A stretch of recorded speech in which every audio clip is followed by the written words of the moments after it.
The stars looked different from the bridge of the Terra Nova. Captain Jake Morrison stood at the main window, watching the strange blue glow of the Vega system grow larger as they approached. His crew had been traveling for 3 months to reach this distant corner of space. Earth Command had sent them to explore new worlds and look for signs of life. Jake was a tall man with dark hair and tired eyes. He had been in space for 15 years, but this mission felt different. Something in his gut told him they were about to find more than just empty planets and rocks. "Captain, we're picking up strange signals ahead," said Lieutenant Amy Foster from her station. She was young, maybe 25, with bright red hair and quick fingers that danced across her control panel. "It's not natural. Someone is out there." Jake felt his heart beat faster. After decades of searching, humans had finally found proof. They were not alone in the universe. What kind of signals? They're like radio waves, but much more complex. "Almost like they're having a conversation with each other," Amy said. Her voice filled with wonder. Dr. Lisa Park looked up from her science station. She was a small woman with short black hair and sharp eyes that missed nothing. "The signals are coming from multiple sources. At least 50 different points of origin, all talking to each other at the same time." Jake nodded slowly. "Take us closer, but keep our distance. Let's see what we're dealing with." As the Terra Nova moved deeper into the system, the crew began to see shapes in the darkness. Ships, dozens of them, unlike anything humans had ever built. They were long and curved, made of what looked like crystal or glass. Each one glowed, with a soft white light that pulsed in rhythm with the others. "They're beautiful," whispered Amy. "They're also heading straight for us," said Commander Ryan Bell, the ship's security chief. Ryan was a big man with a serious face and hands that were always ready for trouble. 3 ships breaking off from the main group. They'll be here in 10 minutes. Jake's mind raced. This was the moment humanity had dreamed of for centuries. First contact with an alien species. Everything they did in the next few minutes would shape the future of both races. "Open a channel on all frequencies," he ordered. "Let's try to talk to them." Amy's fingers flew across her controls. "Channel open, Captain." Jake cleared his throat. "This is Captain Jake Morrison of the human vessel Terra Nova. We come in peace. We are explorers from the planet Earth, and we wish to meet you." The alien ships continued to approach. No response came through the speakers. "Try again," Jake said. "Unknown vessels, this is Terra Nova. We are peaceful. We want to communicate." "With you?" Still nothing. The 3 alien ships were now close enough that Jake could see details on their surfaces. They looked like they were grown rather than built, with smooth curves and no visible weapons or engines. "Captain," Dr. Park said suddenly, "I'm reading some kind of energy field building up around those ships. It's affecting our instruments." Jake was about to respond when a voice filled the bridge. It didn't come from the speakers. It came from inside their heads, primitive minds, individual thoughts. Dangerous. Every member of the crew grabbed their heads in pain. The voice felt like ice water being poured directly into their brains. Jake struggled to stay standing as the alien presence pressed against his mind. "You will join us. Your chaos will be ordered. Your independence will be corrected. Get us out of here," Jake shouted to his pilot, but Lieutenant Tom Davis was on his knees, holding his head and screaming. The alien ships moved closer. The voice in their heads grew stronger. "Resistance is confusion. Individual thought is sickness. You will be healed." Jake felt his own thoughts becoming fuzzy. The alien presence was trying to get inside his mind, to take control. Around him, his crew was falling to the floor one by one. Only Dr. Park seemed to be fighting back, her face twisted in concentration. "I won't let you," she said through gritted teeth. "Our minds are our own." The aliens responded by increasing the pressure. Jake felt his knees buckle. His vision started to go black. Just as he thought he would lose consciousness, something unexpected happened. Music filled the bridge. Amy had left her personal music player running at her station. The small device was playing an old Earth song, something classical with violins and piano. The moment the music started, the alien pressure in their heads lessened. "What ... Jake gasped, struggling to his feet. The voice in their heads had changed. Instead of cold control, there was confusion, pain even. Stop the noise. Stop the chaos. It burns. Dr. Park noticed it too. The music is affecting them. They don't like it. Jake looked at the alien ships on the screen. They were pulling back, moving away from the Terra Nova. The beautiful crystalline vessels seemed to be shaking. Turn up the volume, Jake ordered. Amy, still weak from the mental attack, reached for her music player and increased the volume. The classical piece swelled through the bridge speakers. The alien ships retreated further. Individual expression. Emotional chaos. Cannot process. Cannot integrate. The voice in their heads was fading now, filled with what sounded like fear. You are the virus. You are the corruption. You will be contained. And then they were gone.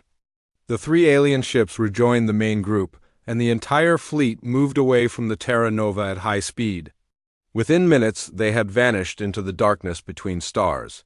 The crew of the Terra Nova sat in stunned silence. They had made first contact with an alien species, and it had gone terribly wrong. Report, Jake said when he could finally speak normally. All systems normal, Captain, said Ryan, checking his security displays. Whatever they did to us, it didn't damage the ship. Dr. Park was already studying the readings from her instruments. They tried to force their way into our minds. Some kind of telepathic attack designed to take control of our thoughts. But the music stopped them, Amy said, still holding her music player. Why would music affect telepathic aliens? I don't know, Dr. Park admitted. But we need to find out. Something tells me this isn't over. She was right. Over the next few days, as the Terra Nova made its way back to Earth, reports started coming in from other human colonies. The aliens had been busy. They called themselves the Kithara Collective, and they had declared war on humanity, but it wasn't a war with ships and weapons. It was something much worse. The Kithara were attacking human minds directly, trying to force entire populations into their collective consciousness. They saw human individuality as a disease that needed to be cured. Colony after colony went silent. When human rescue ships arrived, they found populations that had been changed. The people were still alive, but they were no longer human. They spoke in unison, thought identical thoughts, and served the Kithara without question. The aliens had the ability to control human technology from a distance, turning Earth's own weapons against them. They could predict human military tactics. Because they shared a collective mind that processed information from millions of individuals at once, humanity was losing a war they barely understood, against an enemy that seemed impossible to defeat. The Kithara Collective was too organized, too connected, too powerful. But Dr. Lisa Park remembered the music on the bridge of the Terra Nova. She remembered how the aliens had retreated in pain. When they heard the simple classical song, maybe, just maybe, humanity had found their weakness. The question was, could music really be used as a weapon against an enemy that lived inside people's minds? As reports of more lost colonies reached Earth, Dr. Park began to think it might be their only hope. Dr. Lisa Park had not slept in 3 days. Her small laboratory on Earth was filled with alien recordings, brain scans, and musical equipment. Coffee cups sat everywhere, cold and forgotten. She was too busy trying to solve the puzzle that might save humanity. The war was getting worse. Every day brought news of more lost colonies. The Kithara Collective was spreading across human space like a disease. They would arrive at a planet, force the population into their hive mind, and then use those people to attack the next world. Lisa, you need to rest, said Dr. Kevin Hayes as he entered her lab. Kevin was a tall man with messy brown hair and kind eyes. He had been a musician before becoming a scientist, and Lisa had called him to help study the connection between music and the aliens. I can't rest, Lisa said, not looking up from her computer screen. Look at this data. When Amy's music player started on the bridge, the alien brainwaves went crazy. They couldn't handle it. Kevin sat down next to her and looked at the strange patterns on the screen. What kind of music was playing? Bach, the Goldberg variations? Classical music with complex mathematical patterns? Lisa pointed to the spikes. In the alien brain activity. See how their collective consciousness broke apart when the music started? It's like the harmony confused them. That makes sense, Kevin said slowly. If they share all their thoughts, they probably evolved to think in perfect order. Music is chaos to them. It has emotion, creativity, things that can't be predicted, Lisa nodded excitedly. Exactly, human music represents everything they're not. Individual expression, emotional freedom, creative chaos. It's toxic to their collective mind. While Lisa and Kevin worked in the lab, the war continued to rage across the galaxy. Admiral Susan Clark stood on the bridge of her flagship, watching another human colony fall to the Kithara. She was a tough woman with gray hair and scars from many battles. She had been fighting the aliens for 2 months, and humanity was losing badly. Admiral, we're receiving a distress call from New Boston Colony, reported her communications officer. Susan closed her eyes. New Boston was home to 3 million people. How long do we have? The Kithara fleet will reach them in 6 hours. Our nearest ships are 12 hours away. Susan felt helpless. The aliens could coordinate their attacks across vast distances because they shared one mind. Human forces were always too late, always one step behind. No matter how hard they fought, the Kithara seemed to know their every move. Send what ships we can, she ordered. Maybe we can save some of them. But deep down, Susan knew it was hopeless. The Kithara were too organized, too connected. They thought with millions of minds at once, while humans had to rely on slow radio. Communications between ships, back on Earth, Lisa and Kevin were making progress. They had been testing different types of music on the alien recordings from the Terra Nova encounter. Each type caused different reactions in the Kithara brain patterns. Classical music makes them confused, Lisa explained to Kevin as they watched the data. But look what happens when we play jazz. Kevin watched the screen as the alien brainwaves went completely wild. The organized patterns that showed the collective consciousness fell apart completely. It's like their minds are having a breakdown. Jazz is pure improvisation, Lisa said. No two performances are ever the same. The aliens can't predict it, can't process it. It overloads their collective brain. They tried rock music next. The heavy drums and electric guitars caused what looked like panic in the alien patterns. The Kithara consciousness scattered like frightened animals. We're onto something, Kevin said. But how do we turn this into a weapon? Before Lisa could answer, alarms started blaring throughout the research facility. Emergency lights flashed red as voices shouted over the intercom. All personnel to battle stations. Kithara fleet approaching Earth orbit. Lisa and Kevin ran to the nearest window. In the sky above, they could see the crystalline ships of the Kithara collective. Dozens of them, glowing against the stars. The aliens had come for Earth itself. On the bridge of the lead Kithara ship, the collective consciousness spoke with one voice. The source of the chaos has been found.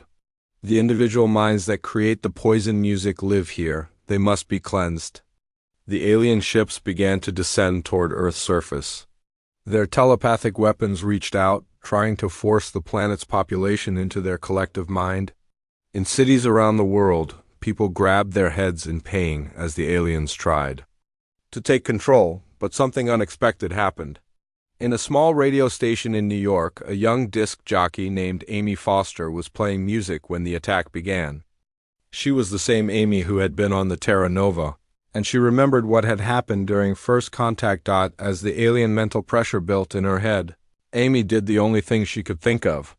She turned up the volume on her radio station and started playing every song she could find. Classical, jazz, rock, country, everything. The music poured out over the airwaves, reaching radios and speakers across the city. Wherever the music played, the Kithara mental attack weakened. People found they could think clearly again. The radio stations picked up on what Amy was doing.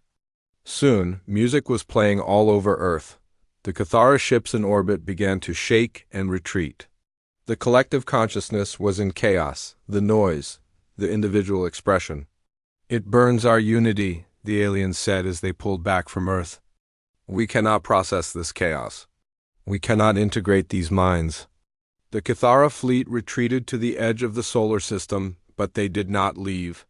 They began to broadcast their own signals, trying to create a barrier around Earth to contain the musical infection. Down on the planet, Lisa and Kevin watched the alien ships through the laboratory window. The immediate threat was over, but the war was far from won. "We did it," Kevin said. "We found their weakness." "This is just the beginning," Lisa replied.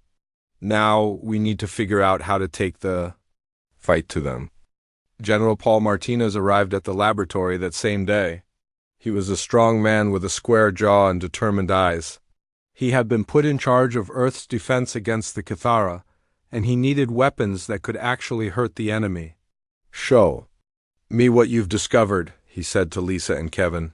They explained about the music, about how different types affected the aliens in different ways. They showed him the brainwave patterns and the recordings from the Terra Nova. "So you're telling me that music can be used as a weapon?" Paul asked. "Not just any music," Lisa said. "It has to be human music. Music that comes from individual creativity and emotion. The aliens evolved to share all their thoughts, so individual expression is like poison to them." Paul nodded slowly. "What do you need to make this work?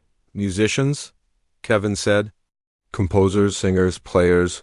We need to create music specifically, designed to disrupt their collective consciousness. And we need ways to broadcast it across space." "You'll have whatever you need," Paul promised. "How long?" Lisa looked at Kevin. "Give us 2 weeks. We'll build you a weapon that can turn their own minds against them." As Paul left the laboratory, Lisa and Kevin got back to work. They had discovered humanity's secret advantage in the war against the Cathara collective. Now they had to figure out how to use it. Outside the window, the alien ships waited in the darkness, their crystalline hulls glowing with cold light. The Cathara had thought they were dealing with a primitive species. They had no idea that humanity's greatest strength was not their technology or their weapons. It was their ability to create something beautiful and chaotic and completely unpredictable. Something that could break through any collective mind and remind individuals what it meant to be free. The real war was about to begin. 2 weeks later, the secret military base hidden in the mountains of Colorado was filled with the strangest army Earth had ever assembled. Musicians sat next to soldiers. Composers worked alongside weapons engineers.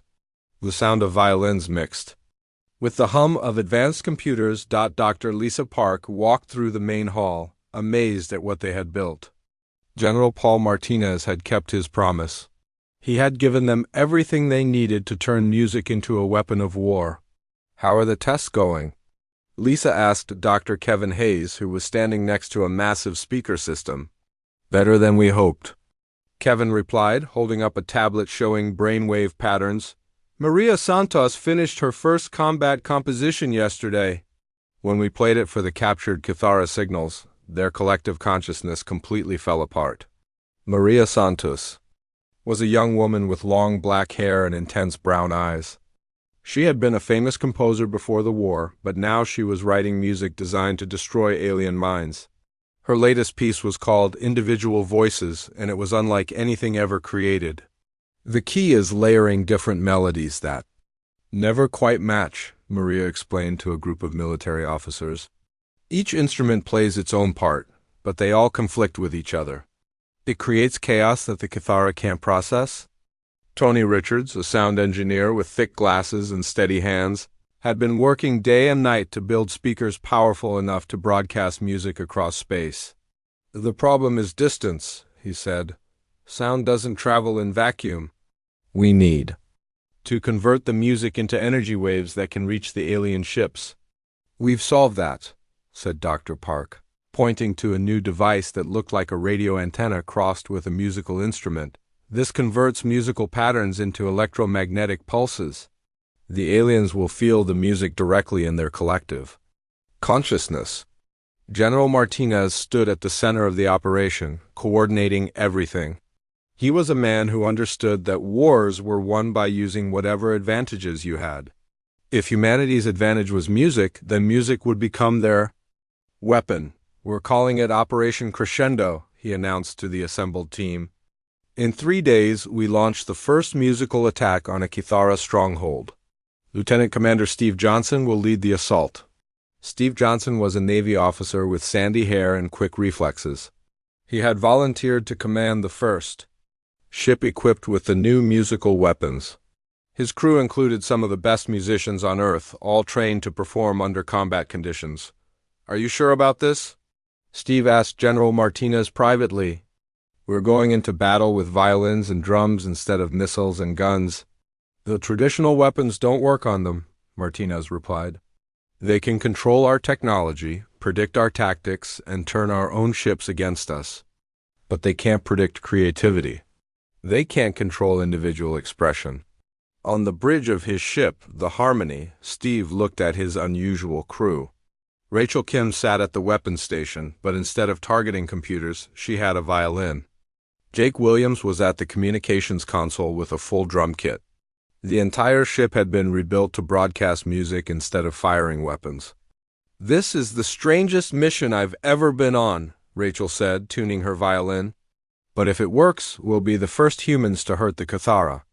Their target was a Kithara outpost on the edge of human space. Intelligence reports said it was lightly defended with only a few alien ships. It was the perfect place to test their new weapons. As the Harmony approached the outpost, Steve felt his heart racing. Everything depended on the next few minutes. If the musical weapons failed, his crew would be defenseless against the Kithara's mental attacks. "Alien ships detected," reported the scanner operator. 3 vessels, crystalline construction, moving to intercept. Steve activated the ship's communication system. "This is Lieutenant Commander Johnson to all stations. Prepare for combat. Musicians, take your positions." The crew moved to their instruments. Rachel lifted her violin. Jake positioned his drumsticks. Throughout the ship, other musicians prepared to play the strangest concert of their lives. The Kithara ships approached, their hulls glowing with that familiar cold light. Steve could feel the pressure building in his head as the aliens tried to force their way into his mind. Individual minds, primitive consciousness. "You will be integrated," came the voice in their heads. "Not today," Steve said. "Begin the performance." Rachel drew her bow across the violin strings. The first notes of Maria Santos' individual voices filled the ship and broadcast out into space. Jake's drums joined in, followed by a piano, a trumpet, and a dozen other instruments. The effect on the Kithara ships was immediate. The crystalline vessels began to shake and spin. Their perfect formation broke apart as their collective consciousness was overwhelmed by the chaotic music. The noise, the individual expression, cannot process, cannot integrate. The alien voice in their heads was filled with pain and confusion. Steve watched in amazement as one of the Kithara ships crashed into an asteroid, its pilot unable to control it while the music played. The other 2 ships retreated, their hulls flickering as their occupants struggled to maintain collective thought. "It's working," Rachel said, never stopping her violin performance. "They can't handle the music." But Steve noticed something else. As the music continued, the Kithara ships didn't just retreat. They began to broadcast their own signals, trying to create counter-frequencies that would block the human music. "They're adapting," he realized. "They're trying to fight back." The battle became a strange competition between human creativity and alien coordination. The Kithara would create a defensive pattern, and the human musicians would improvise a new melody to break through it. It was like watching a musical conversation between 2 completely different forms of life. "Change to jazz improvisation," Steve ordered. "Don't let them predict what we'll play next." Rachel switched to a wild, unpredictable melody. Jake's drums followed her lead, creating rhythms that had never been played before. The other musicians joined in, each playing their own individual part in a song that was being created in real time. The Kithara defenses crumbled. Their collective consciousness couldn't predict what the humans would play next because the humans didn't know themselves. Jazz improvisation was pure creativity, pure individual expression. It was everything the aliens couldn't understand or control. The remaining Kithara ships fled into deep space, their hulls dim and flickering. The outpost was destroyed, not by explosions or weapons, but by the simple power of human music. Back on Earth, General Martinez received the report with quiet satisfaction. The test had been successful. Humanity finally had a weapon that could hurt the Cathara Collective. Begin full production, he ordered. I want every ship in the fleet equipped with musical weapons, and I want our best musicians trained for combat. Duty. Dr. Park was already working on the next phase. We need to study the effects more carefully, she told Kevin. The aliens were trying to adapt to our music. They're learning to defend against it. Kevin nodded. That's the beauty of human creativity. We can always change, always improvise. They think with one collective mind, but we have billions of individual minds, each one capable of creating something new. The war was changing. Instead of massive space battles with lasers and missiles, the conflict was becoming something stranger. Human ships filled with musicians sailed through space, broadcasting concerts that could shatter alien minds. The Cathara responded by trying to create perfect order, perfect harmony that could resist the chaos of human creativity. But humans had one advantage the aliens couldn't match. Every time the Cathara adapted to one type of music, humans could create something completely different. Rock, jazz, classical, country, electronic, folk, the variety was endless. Each style affected the collective consciousness in different ways. We're winning, General Martinez told his staff. Not through superior firepower, but through superior creativity. The Cathara thought they were facing a primitive species. They had no idea what human imagination could do. The next phase of Operation Crescendo was already being planned.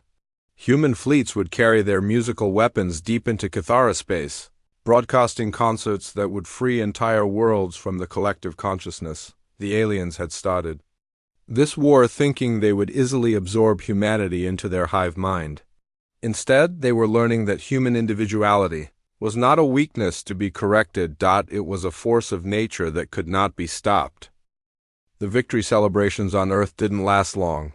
Within days of the successful musical attacks, disturbing reports began coming in from the front lines. The human fleets were winning battles, but something was wrong with the aftermath. Dr. Lisa Park stood in a makeshift laboratory on the captured Cathara outpost, staring at something that made her stomach turn. In a containment cell sat a single Cathara alien, separated from its collective consciousness by constant exposure to human music. The creature was about 8 feet tall, with translucent skin that normally glowed with inner light. Now it sat in the corner, dim and shaking. "It's been like this for 3 days?" said Captain Jake Morrison, who had arrived with the cleanup crew. "Ever since we cut it off from the collective, it just sits there. It won't eat, won't respond to anything." Lisa watched the alien through the transparent barrier. Its large eyes, once filled with the shared wisdom of millions, now looked confused and frightened. It was like watching a child who had been abandoned by its parents. "What have we done?" Lisa whispered. The alien suddenly looked up at her, and for a moment their eyes met. Lisa saw something in that gaze that shook her to her core. It wasn't the cold intelligence of the collective consciousness. It was fear, raw, individual fear. "Help," the alien said in a broken voice. "Lost. Can't. Can't find the others." "Where are the others?" Lisa stepped back from the barrier. The creature wasn't evil or dangerous. It was terrified and alone, experiencing individual consciousness for the first time in its life. Dr. Lavra Shun, a xenopsychologist who had been studying the separated Cathara, approached Lisa with a tablet full of data. Lavra was a quiet woman with kind eyes and a gentle voice, but her findings were anything but gentle. "The results are disturbing," Lavra said. "When we cut them off from the collective, they don't just lose their connection to other minds, they lose their entire identity. Imagine if you suddenly couldn't remember your own name, your own thoughts, your own past. That's what happens to them." Lisa felt sick. "Are we liberating them or destroying them?" "I don't know," Lavra admitted. "Some of them seem to be adapting. There's one individual we've been calling Harmony. It's starting to show curiosity about individual experiences. Yesterday, it tried to hum along with the music we were playing.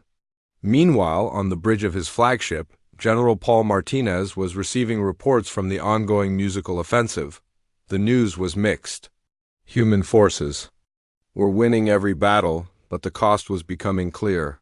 "Sir, we've successfully attacked 12 Cathara strongholds," reported his aide. "But we now have over 300 separated aliens in custody. They're all showing signs of severe psychological trauma." Martinez rubbed his temples. War was supposed to be simple. You fought the enemy until they surrendered or were defeated. But this war was different. Every victory created new problems. "What does Dr. Park recommend?" he asked. "She's requesting a halt to the offensive until we can study the effects more carefully.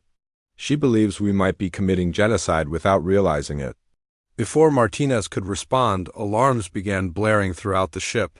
The communication officer looked up from the station with a pale face. "Sir, we're receiving a transmission from the Cathara Collective. They want to talk." The main screen flickered to life, showing the bridge of a Cathara ship. The alien who appeared was different from the others humans had seen. It was older, with skin that glowed brighter and eyes that held the weight of countless shared experiences. "I am the Prime Resonance," the alien said, its voice carrying the authority of millions. "I speak for the collective. Your musical weapons have caused great suffering to our people. We propose a meeting." Martinez stood straighter. "General Martinez, commander of human forces, why should we trust you?" "Because," the Prime Resonance replied, "you are destroying something you do not understand. And we are destroying something we fear. Neither of us can continue this path without losing what makes us who we are." The meeting took place on a neutral asteroid with representatives from both sides. Martinez brought Dr. Park, Dr. Chun, and Captain Morrison. The Cathara brought the Prime Resonance and 2 other collective members. "You see us as conquerors," the Prime Resonance said as they sat across from each other in the small meeting chamber. "But we are not. We are gardeners. We believed your individual consciousness was a disease that needed to be cured." "And now?" asked Dr. Park.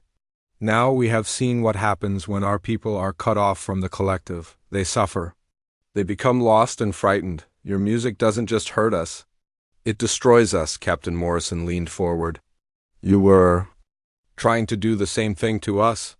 You wanted to force us into your collective consciousness."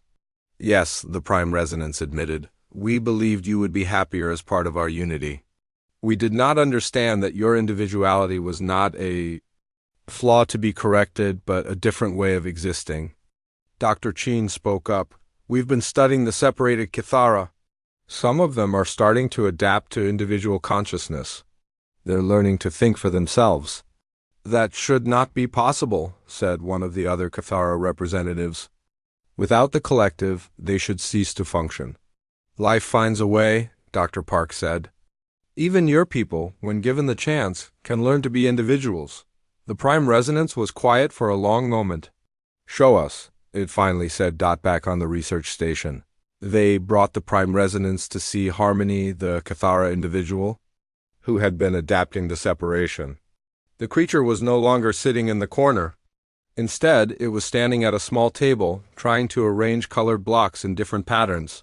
"What is it doing?" asked the Prime Resonance. "Playing," said Dr. Chun. "It's discovered the concept of play. Individual exploration of possibilities." Harmony looked up and saw the Prime Resonance. For a moment, the 2 aliens stared at each other. Then Harmony did something that shocked everyone present. It began to hum a simple melody, something it had learned from listening to human music. The Prime Resonance stepped back as if it had been struck. "This is impossible. How can it create individual expression?" "Because," said Dr. Park, "individual consciousness isn't a disease. It's another way of being alive. Your people can learn it, just like we could theoretically learn to join a collective consciousness." The Prime Resonance watched as Harmony continued to play with the blocks, humming its simple tune. The ancient alien leader was seeing something it had never imagined possible. A member of its species thinking independently, creating something. new, existing as an individual while still being recognizably Kithara. "This changes everything," the Prime Resonance said quietly, but the war was far from over. Even as the leaders talked, Kithara fleets were moving to attack human colonies. The collective consciousness was becoming more desperate, more violent. They had begun destroying human settlements entirely rather than trying to convert them. "Your people are panicking," General Martinez told the Prime Resonance. "They're killing entire populations now."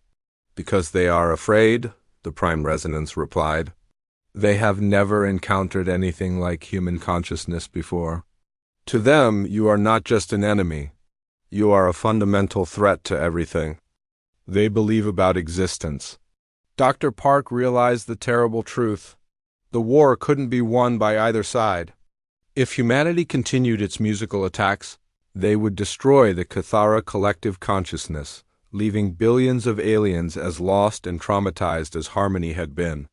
But if the Kithara won, they would absorb all of humanity into their collective, ending human individuality forever. "There has to be another way," she said. "Some middle ground where both forms of consciousness can exist." The Prime Resonance looked at Harmony, who was still playing with the blocks and humming. "Perhaps," it said slowly, "it is time for both our species to learn something new." Outside the station, the war continued. Human ships broadcast their chaotic music while Kithara fleets tried to force order on the universe. Neither side was winning, but both were losing something precious. The question was whether they could find a solution before they destroyed each other completely. The breakthrough came from an unexpected source.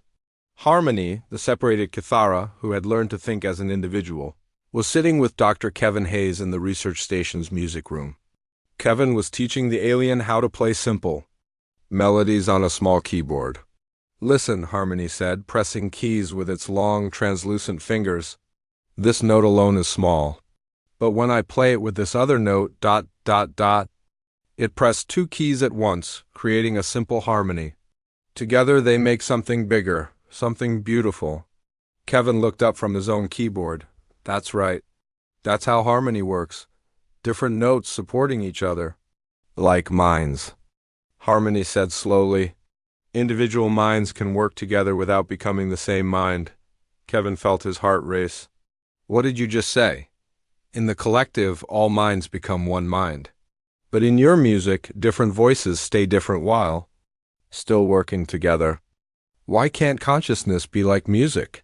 Dr. Lisa Park, who had been listening from the doorway, walked into the room. "Harmony, you might have just solved everything." Within hours, Park and Hayes were working with Harmony to develop a new idea. Instead of destroying the collective consciousness or forcing humans to join it, they could create something entirely new. A form of consciousness that allowed for both unity and individuality, like musicians playing together in an orchestra. "The collective consciousness works like a single instrument playing one note," Park explained to General Martinez. "Human consciousness is like many instruments all playing different songs. But what if we could create a symphony? Different instruments, playing different parts, but all working together to create something beautiful?" Martinez looked skeptical. "You're talking about changing the fundamental nature of consciousness itself. Is that even possible?" "Harmony thinks it is," Hayes said. "And it's offering to help us try." The plan was ambitious and dangerous. They would need to go to the heart of Kithara space, to the homeworld where the Prime Resonance lived. There, they would attempt to demonstrate their new form of consciousness to the entire collective. Captain Jake Morrison volunteered to lead the mission. His ship, the Terra Nova, had been the first to encounter the Kithara. It seemed fitting that it should be the ship to end the war. "This is either the bravest thing we've ever done or the most foolish," Morrison said as his crew prepared for departure. His crew was unlike any that had ever sailed through space. Along with the usual officers and technicians, the ship carried a full orchestra. Maria Santos had composed a special piece for the mission, something she called Unity in Diversity. The music was designed to demonstrate how individual voices could work together without losing their uniqueness. Dr. Park and Dr. Hayes were on board, along with Harmony. The alien had insisted on coming, saying it was the only one who could speak to both forms of consciousness. Tony Richards had installed the most advanced musical broadcasting equipment ever built. The entire ship had been turned into a giant instrument, capable of projecting music and consciousness patterns across vast distances. As the Terra Nova approached the Kithara homeworld, they could see why the aliens called it the prime resonance. The entire planet glowed with a soft, uniform light. Crystalline cities covered its surface, all pulsing in perfect rhythm with each other. Millions of minds, Harmony said, looking at its home with new eyes. All thinking the same thoughts at the same time. I used to find it beautiful. Now it seems lonely. Kithara ships surrounded the Terra Nova as it entered orbit. Morrison could feel the collective consciousness pressing against his mind, but this time it felt different. Instead of trying to force its way in, it seemed to be waiting, watching. "This is the prime resonance," came the familiar voice in their heads. "You come to our homeworld with music weapons. Do you seek to destroy us all?" Morrison activated the ship's communication system. "We come with a proposal. A way for both our species to exist without destroying each other." "Show us," the prime resonance replied. Harmony stepped forward to the ship's main transmitter. "I will speak to you as I am now, as an individual. But I will also try to connect with you as I was before, as part of the collective. Listen to what we can create together." The alien began to sing. Its voice was unlike anything the humans had ever heard, a sound that seemed to come from deep space itself. But it wasn't the uniform voice of the collective. It was individual, unique, carrying the experiences of consciousness. Both shared and separate. Maria Santos raised her conductor's baton. The human orchestra began to play, their instruments joining Harmony's song. The music was complex and beautiful, with each instrument playing its own part while supporting the whole. Dr. Hayes activated the consciousness transmitter. The music, along with the brain patterns it created, broadcast out toward the planet. Below. The effect was immediate. The uniform glow of the Kithara cities began to change. Instead of pulsing in perfect unison, different areas began to pulse at different rates, creating patterns of light that flowed across the planet's surface like waves. "What is happening?" the prime resonance asked, but its voice was no longer uniform. Morrison could hear confusion, wonder, and something that might have been excitement.